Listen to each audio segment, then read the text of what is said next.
Hello friends, आज मैं आपके साथ इकोनॉमिक्स का एक और टॉपिक लेके आया हूँ और टॉपिक का नाम है रिसेशन। तो चलिए शुरू करते हैं। रिसेशन क्या होता है विदाउट वेस्टिंग एनी टाइम।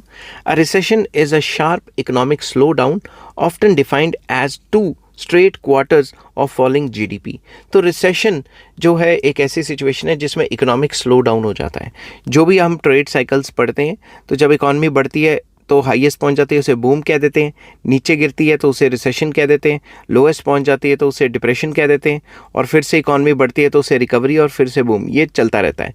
तो रिसेशन एक ऐसी सिचुएशन है जब इकॉनमी स्लो डाउन हो जाती है। इकॉनमी जो है जो इकोनॉमिक ग्रोथ रेट है वो तो गिरता ही गिरता है। लगातार 2 क्वार्टर्स में, अगर लगातार 2 क्वार्टर्स में फॉलिंग जीडीपी गिरे तो उसे हम रिसेशन कहते हैं। ठीक है। अब की साइंस इंक्लूड जॉब लॉसेस। जब इकोनॉमी में जॉब लॉसेस शुरू हो जाएं तो हमें पता लग जाना चाहिए कि ये रिसेशनरी सिचुएशन आ सकती है। ठीक है। Lower spending and declining business activity. तो एक तो जॉब लॉसेज हो रहे हैं, ऊपर से स्पेंडिंग कम होती जा रही है, ऊपर से बिजनेस एक्टिविटीज़ कम हो रही हैं, तो ये इशारा देती हैं कि रिसेशन आने वाला है। ठीक है। अब रिसेशन को कंट्रोल करने के लिए कई तरीके, monetary policy and fiscal policy, जो टाइम टू टाइम सरकारें यूज़ करती रहती हैं।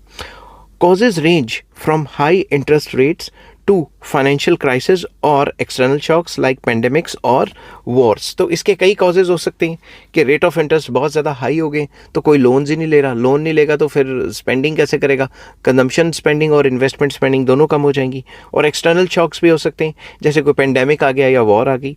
Governments and central banks usually respond with stimulus spending और rate cuts to revive growth. तो ग्रोथ को बढ़ाने के लिए, इकॉनमी को रिसेशन से निकालने के लिए गवर्नमेंट जो है फिस्कल पॉलिसी की मदद लेता है, एक्सपेंशनरी फिस्कल पॉलिसी लगाता है, और सेंट्रल बैंक एक्सपेंशनरी जो है मॉनेटरी पॉलिसी का इस्तेमाल करता है। ठीक है। जिसमें सरकार अपने खर्चे बढ़ा देती है और टैक्स कम कर देती है, और जो मॉनेटरी पॉलिसी है वो रेट ऑफ इंटरेस्ट को कम कर देती है ताकि मार्केट में लोन्स का फ्लो बढ़ जाए। आई होप ये वीडियो आपको पसंद आई होगी। अगर पसंद आती है तो please like, share and subscribe. Take care, bye bye.